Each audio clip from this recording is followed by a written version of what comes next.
अनोखा recording studio Patna.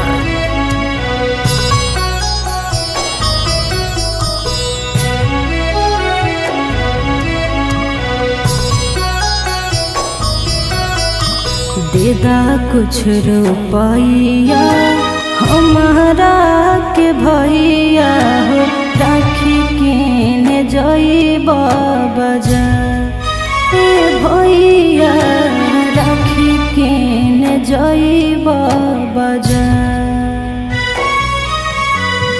तुहरे कलैया सजइबा भैया हो, हक भाई बहिन के त्योहार। भैया राखी किन जइबा बाजार।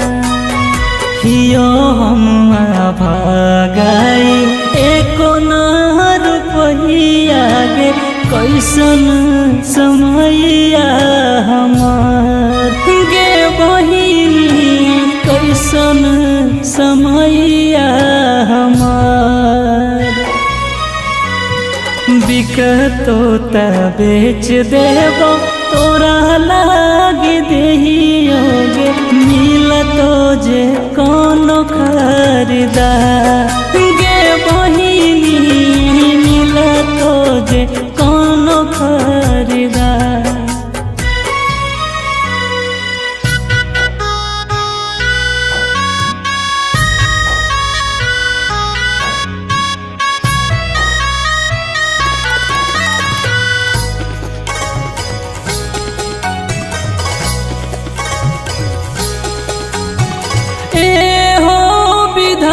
सुना है मोर कलैया, रखियो किने ना पलिए हाय रे समैया।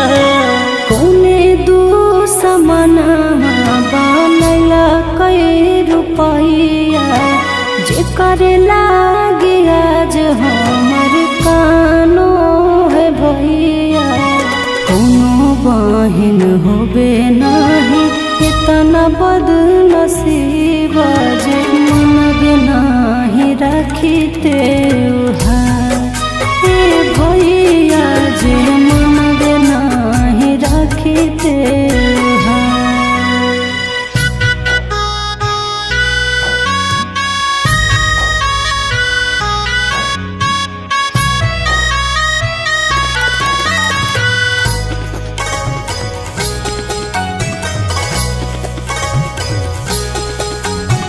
चुपे रहे बहिनी नहीं धार न लोर गे, विधना के लेखा नहीं काट के हुओर गे।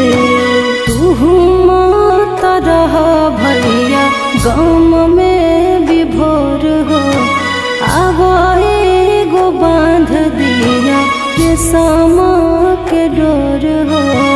आशीष अभिमानिस सोना हमर सोनू भैया हो, हमारा के चाही खाली प्यार।